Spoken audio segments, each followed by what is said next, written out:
আসসালামু আলাইকুম প্রিয় দর্শক, আমার এই বড় ভাই আমাদের হিজলাতে প্রায় 18 বছর 3 মাস প্রায় 18 বছর 3 মাস লেখাপড়া করেছেন।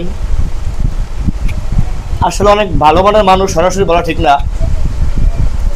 তিনি এমন একটা বিদ্যা আমাদের এখান থেকে শিখে গেছেন যে বিদ্যা তার দুনিয়া আখিরাতে কাজে লাগবে, এবং কি এই বিদ্যার উপরে মানুষ কিয়ামত পর্যন্ত থাকবে, আর এই বিদ্যাকে মানুষ কিয়ামত পর্যন্ত সম্মান করবে। আর এই বিদ্যাটাই আমাদের জীবনের মূল বিদ্যা।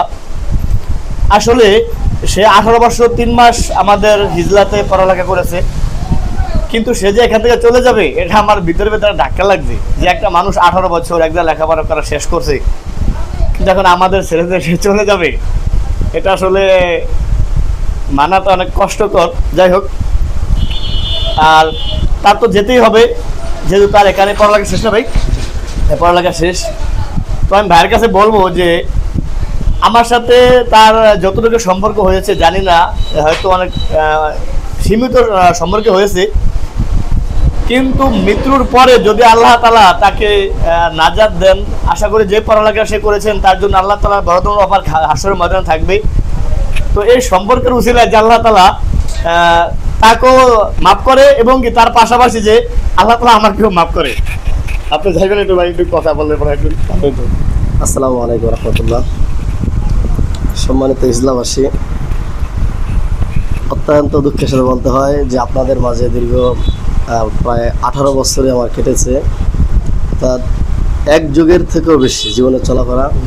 নিজের জন্মস্থান মেহেন্দিগঞ্জ, কিন্তু সেখান থেকে মেহেন্দিগঞ্জের মানুষ যতটুকু না চিনি বা আমাকে না চিনে তার সাথে বেশি আমি হিজলার মানুষ আমি চিনি, আমাকে চিনে।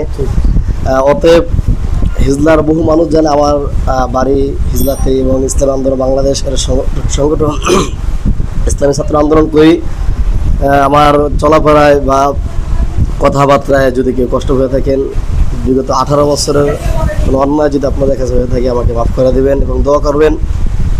ঠিক তদ্রুপ যেরকম আজকে আমি হিজলা থেকে কাসিমুল্লাহ মাদ্রাসা থেকে বিদায় নিতেছি, আমার মসজিদ সোহান সিদ্ধাবাদ জামে মসজিদ থেকে বিদায় নিতেছি, এমন একটা দিন আসবে যে দুনিয়ার থেকে আমি বিদায় নিয়ে চলে যাব। এই জন্য আমার ভাই ইনুস ভাই আসার পরে তিনি আমার বলতেছে, ভাই কিছু কথা বলেন।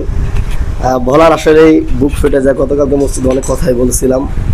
দোয়া করেন আমার জন্য। সর্বপ্রতি যে উদ্দেশ্যে ঘর থেকে বের হয়েছিলাম দিনী শিক্ষার জন্য, দিনী শিক্ষা যেন ভালো মতো করতে পারি, এবং সর্বোপরি কথা হলো যে হক্কানি আলেম যেন হতে পারি।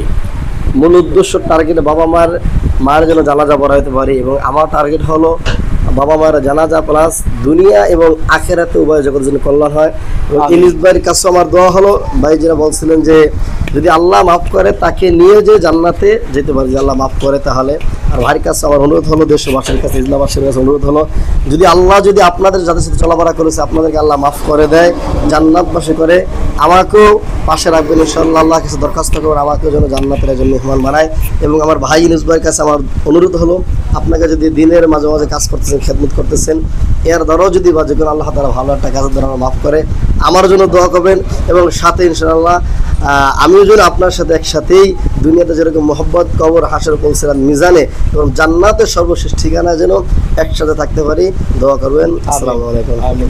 আলহামদুলিল্লাহ, দোয়া করেন ইনশাআল্লাহ। আল্লাহ তাআলা আপনাকে যে কয়দিন দুনিয়াতে হায়াত দিবে, নেক হায়াত দিবে ইনশাআল্লাহ।